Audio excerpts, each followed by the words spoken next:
हर दोष हुड्डा पे ही दिया जाता है कि पार्टी से बड़ा हो गया, नेतृत्व तो सही नहीं था, इस वजह से हारे। ढूंढने निकलोगे ना, आपको कांग्रेस ही नहीं मिलेगा। कोई नेताओं के वर्कर हैं, नेता के साथ जुड़ा हुआ वोट बैंक है, कांग्रेस का वोट बैंक नहीं है। नेता हटा तो आपका वोट बैंक गया। ये चुनाव तो आम आदमी पार्टी भी दिल्ली में हारी है जी, और ज्यादा बुरी तरह से हारी है। वहां पर जो आम आदमी पार्टी जिस तरह से सक्रिय है, क्या उस तरह से कांग्रेस यहां पर सक्रिय है? वहां तो वही बीजेपी के नाक में दम कर रखा है आम आदमी पार्टी वालों ने। यहाँ पे भी नाक में दम कर रखा है कांग्रेस के नेताओं ने एक दूसरे के। अब ये समिति क्या इन इतने बड़े नेताओं के ऊपर कार्रवाई कर पाएगी?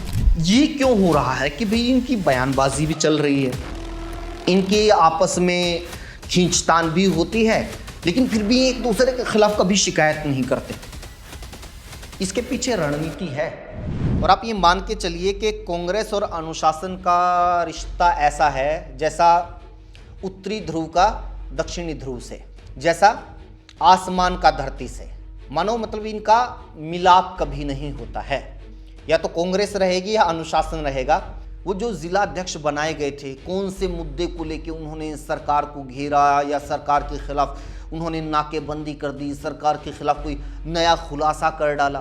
कुलदीप शर्मा ने अपने इंटरव्यू में जमकर निशाना साधा, डायरेक्टली इनडायरेक्टली, भूपेंद्र सिंह हुड्डा के खिलाफ। रणनीति साफ ये है, जिस तरह से आप ये कह सकते हैं कि पिछले काफ़ी टाइम से कि बीजेपी सरकार बनाने के लिए बीजेपी का विकल्प नहीं मिल रहा, तो कांग्रेस ये चाह रही है कि विपक्ष में रहने के लिए भी कोई विकल्प नहीं होना चाहिए। जो लोग हैं कांग्रेस के भीतर ही चक्कर घिन्नी की तरह घूमते रहें कि भी आप हुड्डा से खिलाफ हो गए तो शैलजा के पास चले जाओ, शैलजा के खिलाफ हो गए तो आप रणदीप सुरजेवाला के पास चले जाओ, अब तो अगर उनसे नाराज़ हो गए तो आप चौधरी बीरेंद्र सिंह के पास चले जाओ।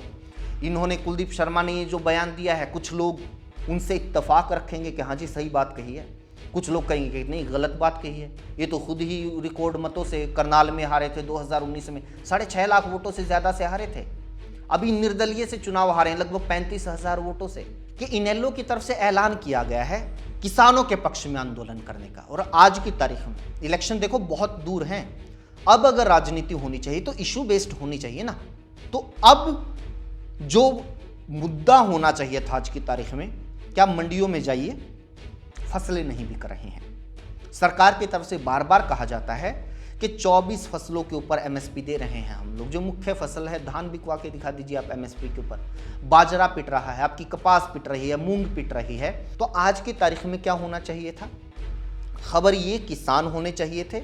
और इन किसानों के लिए अगर कोई पार्टी कह रही है कि हम आंदोलन करेंगे तो मुद्दा ये होना चाहिए था। लेकिन अब मोटा माटी हरियाणा की राजनीति में चर्चा क्या है, और हम भी कर रहे हैं, इस बात के गुनहगार हम भी हैं कि भी ये अनुशासन समिति बनी है। इधर से कुलदीप शर्मा बयान दे रहे हैं, क्या होगा, कांग्रेस सुधर जाएगी या कांग्रेस में अब कुछ बदलाव हो जाएगा।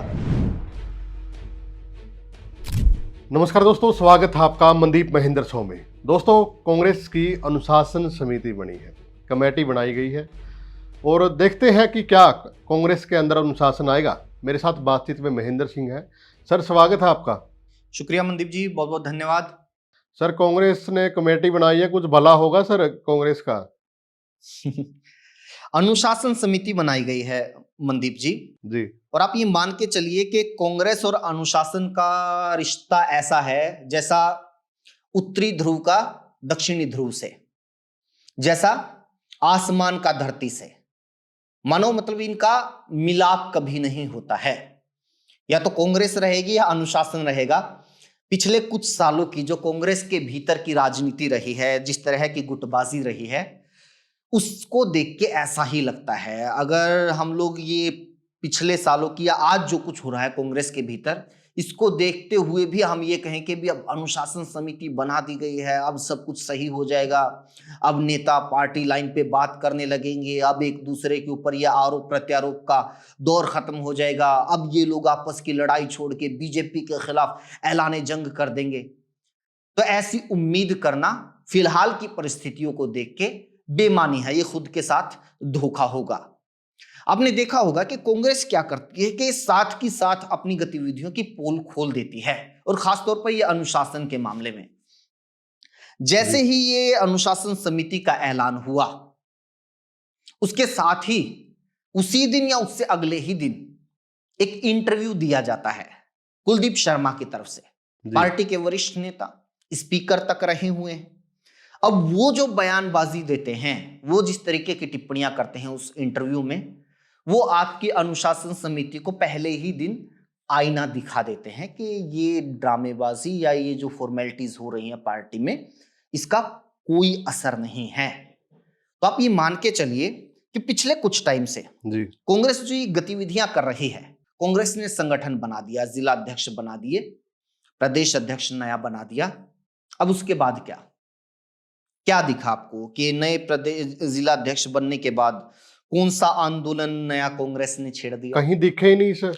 वो एक जो बार लिस्ट आई थी, बस बनाए एक गए बार। थे, हाँ जी, वो जो जिला अध्यक्ष बनाए गए थे, कौन से मुद्दे को लेके उन्होंने सरकार को घेरा या सरकार के खिलाफ उन्होंने नाकेबंदी कर दी, सरकार के खिलाफ कोई नया खुलासा कर डाला?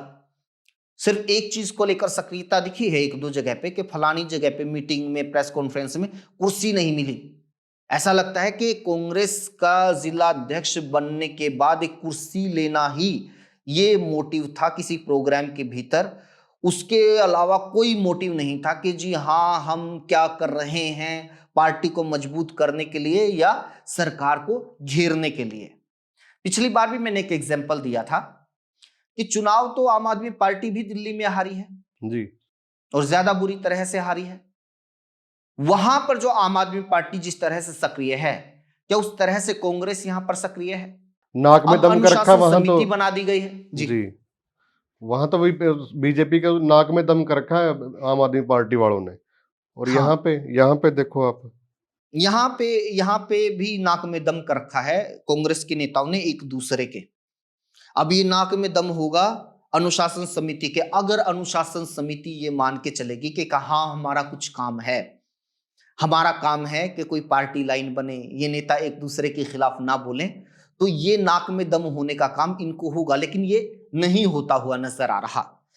कुलदीप शर्मा ने अपने इंटरव्यू में जमकर निशाना साधा, डायरेक्टली इनडायरेक्टली, भूपेंद्र सिंह हुड्डा के खिलाफ। उन्होंने ये भी कहा, हुड्डा के खिलाफ उन्होंने ये भी कहा कि पार्टी से ऊपर अगर कोई नेता हो जाए तो यही हालात होते हैं। उन्होंने कुंडली का भी जिक्र किया कि कुंडली ठीक नहीं है, युद्ध में जो मेन चेहरा होता है उनकी कुंडली ठीक नहीं लग रही। जी। पहली बात तो ये है कि अगर कोई भी व्यक्ति राजनीति में हो या आम जीवन में हो, आप स्टूडेंट हो, आप कोई प्रोफेशनल हो, आप अगर ये कुंडलियों के हिसाब से चल रहे हैं तो फिर आप छोड़ दीजिए कोई भी काम। आपकी मेहनत, आपकी लगन, आपकी ईमानदारी, आप लीडर हैं तो जनता से जुड़ाव, आपका संघर्ष, आपकी नीतियां, ये तय करनी चाहिए आपकी राजनीति को, ना कि आपकी कुंडली। कुंडली में अगर किसी के लिखा हुआ है ये राजा बनेगा, फिर तो ये क्या इलेक्शन लगा रखे हैं? फिर तो कुंडली देख देख के प्रधानमंत्री, विधायक, सांसद चुने जाएं। तो ये पहले भी जो कुलदीप शर्मा है, इनकी इस तरह के बयान है ना, पहले भी कई बार विवादों का कारण बन चुके हैं और कांग्रेस के भीतर ही विवादों का कारण बन चुके हैं और लंबी कहानी हो जाएगी। एक बार रैली थी कांग्रेस की, बड़ी रैली थी, उसमें उस टाइम पर चौधरी रणजीत सिंह कांग्रेस में होते थे और उन्होंने चौटाला परिवार का, जो कुलदीप शर्मा वो भाषण दे रहे थे, चौटाला परिवार का पिंडदान करने की कुछ ऐसी बात उन्होंने कह दी। वही जो ये इस तरह की बातें करते हैं, कुंडली, पिंडदान, जन्मपत्री, तो कर दी जी। तो उस फैमिली से तो वो भी हैं, तो वो स्टेज से नाराज होके चले गए। एक बड़ौदा में जब उपचुनाव था, वहां पर भी रैली थी, कांग्रेस ठीक ठाक अपना इलेक्शन लड़ रही थी। वहां भी रैली के अंदर आके उन्होंने कहा, जो पूर्व मंत्री थे इनके, जेपी दलाल, बीजेपी के, कि जिनका नाम ही दलाल हो गया जी। अब दलाल तो सरनेम है और ये तो एक बड़ी खाप है, एक बड़ा तबका है हमारे हरियाणा में। बिल्कुल। अब वो खाप नाराज हो गई और नाराज होना चाहिए क्योंकि आपने गोत्र के ऊपर कटाक्ष किया है, तो फिर वो इलेक्शन का कैंपेन छोड़ के वो खाप को मनाना पड़ा, नहीं तो बड़ा नुकसान वहां पे भी हो जाता। तो इस तरह की बयानबाजियां पहले भी कई बार विवाद का सबब बन चुकी हैं। लेकिन बात यह है कि कुलदीप शर्मा जो बोल रहे हैं, क्या उनकी सारी बातों को नजरअंदाज ही कर देना चाहिए या उनके ऊपर मंथन करना चाहिए? और मंथन भी करना चाहिए वो कोई मनदीप शर्मा को इंटरव्यू देते हुए होना चाहिए या पार्टी के भीतर कोई प्लेटफॉर्म, कोई मीटिंग या हाईकमान का कोई मंच, कोई कमेटी उसके अंदर होना चाहिए? ये सवाल है।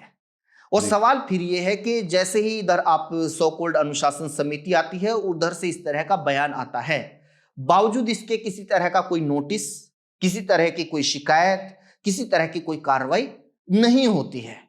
और ये मनदीप पता है क्यों हो रहा है? इस पूरे पैटर्न को आप समझिए। कई बार हम पहले भी जिक्र कर चुके हैं।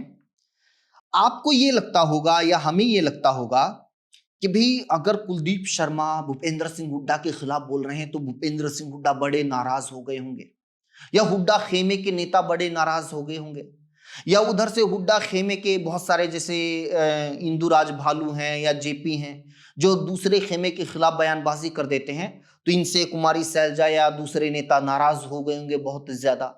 अब तो ये मतलब कहेंगे कि भी अनुशासनहीनता है। कोई नहीं कहता। देखा आपने किसी को? किसी ने देखा ये लेटर लिखते हुए कि प्रदेश अध्यक्ष को या आपके संगठन महामंत्री को या अब ये जो अनुशासन समिति आई है इसको कोई लेटर लिख रहा हो कि जी देखो जी इन्होंने ना हमारी पार्टी के बड़े नेता के खिलाफ बयानबाजी की है?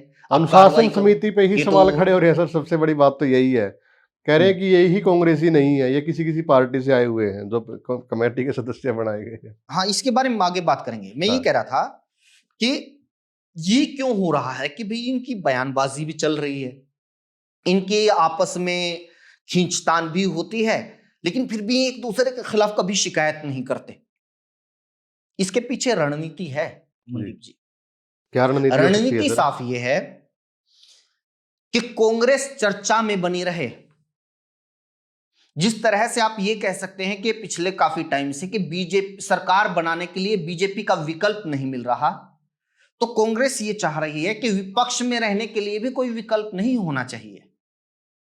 ये जो खींचतान है, ये जो नाराजगियां, आरोप प्रत्यारोप हैं, ये कांग्रेस के भीतर ही रहें जी। जो लोग हैं कांग्रेस के भीतर ही चक्कर घिन्नी की तरह घूमते रहे कि भी आप हुड्डा से खिलाफ हो गए तो सैलजा के पास चले जाओ, सैलजा के खिलाफ हो गए तो आप रणदीप सुरजेवाला के पास चले जाओ, अब तो अगर उनसे नाराज हो गए तो आप चौधरी बीरेंद्र सिंह के पास चले जाओ।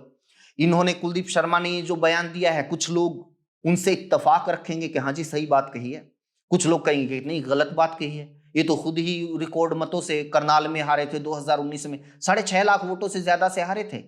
अभी निर्दलीय से चुनाव हारे हैं लगभग 35,000 वोटों से। वो कुंडली ठीक नहीं होगी ना, मतलब ये दूसरों की कुंडली, पार्टी की कुंडली, खुद की देखी थी कुंडली 2019 में, या अभी निर्दलीय से हारने से पहले खुद की कुंडली देख ली होगी, उसके तो आप अच्छे खासे जानकार हैं, तो खुद नहीं जीते हैं। तो क्या है कि भी कांग्रेस में ये एक जाल सा बिछा हुआ है कि कार्यकर्ता इससे नाराज तो उसके पास, उससे नाराज तो इसके पास जी। अंदर ही बात घूमती रहे, कोई और विकल्प ना निकले। यानी कि जजपा इनेलो जो इनेलो ने एक ऐलान भी किया कि वो एक बड़ा आंदोलन करेंगे, जो किसानों की फसलें खराब हुई हैं, जल भराव, तो वो चीजें ना दिखें पब्लिक में, क्योंकि पिछले दिनों जेजेपी या इनेलो दिख रही थी, कांग्रेस नहीं दिख रही। अब कांग्रेस दिख रही है तो ये पार्टियां नहीं दिख रही। यस। और उसमें भी मैं फिर कह रहा हूं, उसमें अच्छी बात आपने ठीक जिक्र किया कि इनेलो की तरफ से ऐलान किया गया है किसानों के पक्ष में आंदोलन करने का। और आज की तारीख में इलेक्शन देखो बहुत दूर हैं, हाँ। अब अगर राजनीति होनी चाहिए तो इशू बेस्ड होनी चाहिए ना जी, बिल्कुल। तो अब जो मुद्दा होना चाहिए था आज की तारीख में, क्या मंडियों में जाइए, फसलें नहीं बिक रही हैं। सरकार की तरफ से बार बार कहा जाता है कि 24 फसलों के ऊपर एमएसपी दे रहे हैं हम लोग। जो मुख्य फसल है, धान बिकवा के दिखा दीजिए आप एमएसपी के ऊपर, बाजरा पिट रहा है, आपकी कपास पिट रही है, मूंग पिट रही है, और एमएसपी से बहुत मतलब 500 से लेकर हजार रुपए तक कम रेट में ये फसलें पिट रही हैं। तो आज की तारीख में क्या होना चाहिए था? आंदोलन होने चाहिए थे, किसानों के साथ खड़े होते। और इन किसानों के लिए अगर कोई पार्टी कह रही है कि हम आंदोलन करेंगे तो मुद्दा ये होना चाहिए था। लेकिन अब मोटा माटी हरियाणा की राजनीति में चर्चा क्या है, और हम भी कर रहे हैं, इस बात के गुनहगार हम भी हैं जी। कि भी अनुशासन समिति बनी है, इधर से कुलदीप शर्मा बयान दे रहे हैं, क्या होगा, कांग्रेस सुधर जाएगी या कांग्रेस में अब कुछ बदलाव हो जाएगा। जी, लेकिन जो ये कांग्रेस के अंदर एक समिति बनी है, इस पे ही बड़े लोगों की बातें चल रही हैं। ये कह रहे हैं कि यही कांग्रेसी नहीं है, ये भी किसी न किसी दल से आए हुए हैं। हाँ, ये तो देखो, ये प्रदेश अध्यक्ष जब बनाए गए थे तब भी के भी ये उस टाइम पे कांग्रेस छोड़ के चले गए थे, भजन लाल जी के साथ चले गए थे ये। और अब ये समिति बनी है, इसमें भी शायद एक नेता को छोड़ के लगभग सारे नेता या तो मूल रूप से कांग्रेसी नहीं है, हाँ। या फिर वो कांग्रेस छोड़ के चले गए थे, वापिस कांग्रेस के भीतर आए हैं। तो यानी एक तरह से यूं कहा जाए कि भी पार्टी से जुड़े हुए खाटी, कभी ये पार्टी लाइन से अलग नहीं गए, पार्टी की विचारधारा से अलग नहीं गए, वो नेता नहीं हैं ये। जी। अब ये आने के बाद, पद संभालने के बाद कार्रवाई करेंगे, और कार्रवाई करेंगे तो किसके ऊपर करेंगे? क्या सच में इनके पास वो पावर है कि ये कार्रवाई कर देंगे किसी के ऊपर?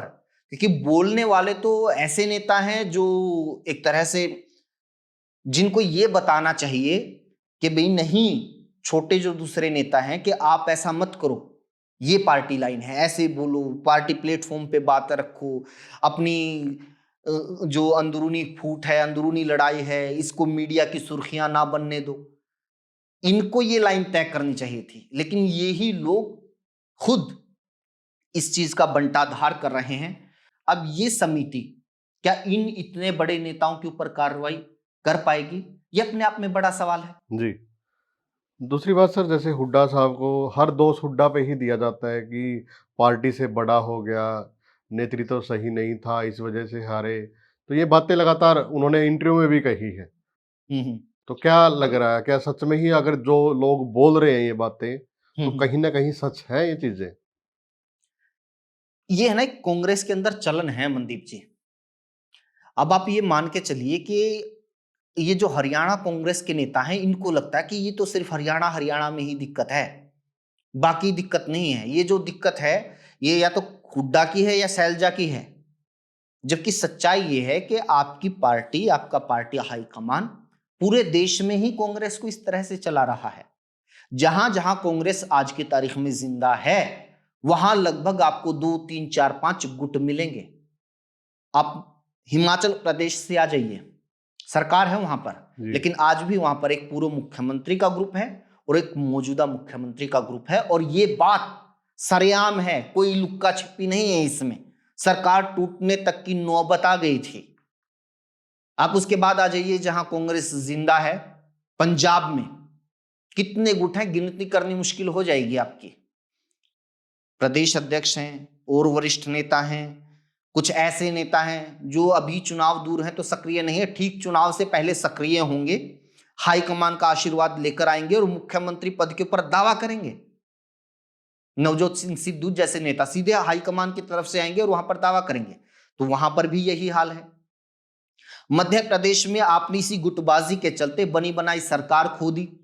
ज्योतिरादित्य सिंधिया और कमलनाथ, एक गुट टूट के अलग हो गया, बनी बनाई सरकार चली गई जी।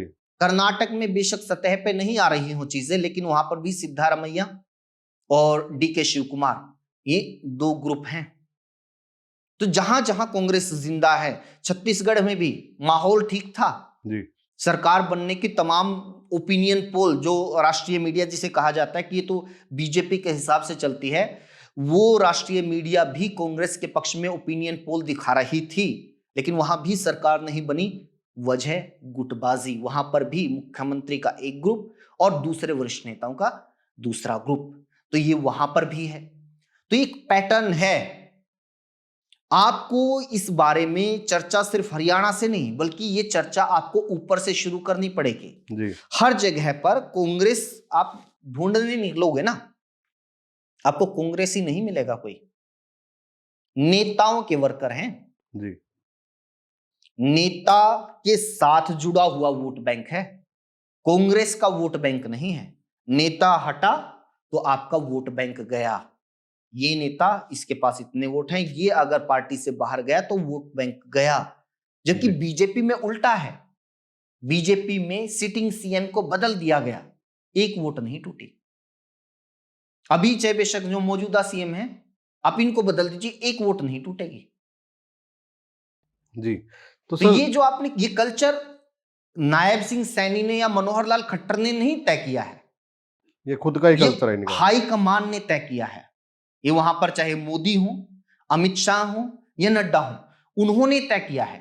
और फिर उन्होंने ये जो कल्चर सिर्फ हरियाणा में तय नहीं किया है, उन्होंने मध्य प्रदेश में किया। बार बार जो मुख्यमंत्री बन रहे थे, इतने मजबूत नेता, उनको हटा दिया, फिर भी जीत गए। राजस्थान में वसुंधरा राजे को आपने दरकिनार कर दिया, फिर भी जीत गए। क्यों? क्योंकि आपने कल्चर ये बनाया है पार्टी के भीतर कि वोट बैंक पार्टी का होना चाहिए, नेताओं का नहीं। हरियाणा में भी ऐसे हुआ, खट्टर साहब को हटा दिया नायब सैनी के साथ, अब जीत हाँ, गए। कोई फर्क नहीं पड़ा। कोई फर्क नहीं पड़ा। अभी हर जगह यही ये कल्चर सेट करने की बात मैं कह रहा हूं, ये पैटर्न है। जी और ये पैटर्न तब तक नहीं बदलेगा जब तक आप ये मान के चलेंगे कि जी ये तो हरियाणा हरियाणा में है, बाकी जगह क्या, बाकी जगह क्या है जी। जी। अच्छा, कुल इसमें भी ये है, देखो किस तरीके से तय होती हैं चीजें, और ऊपर से ही तय होती हैं।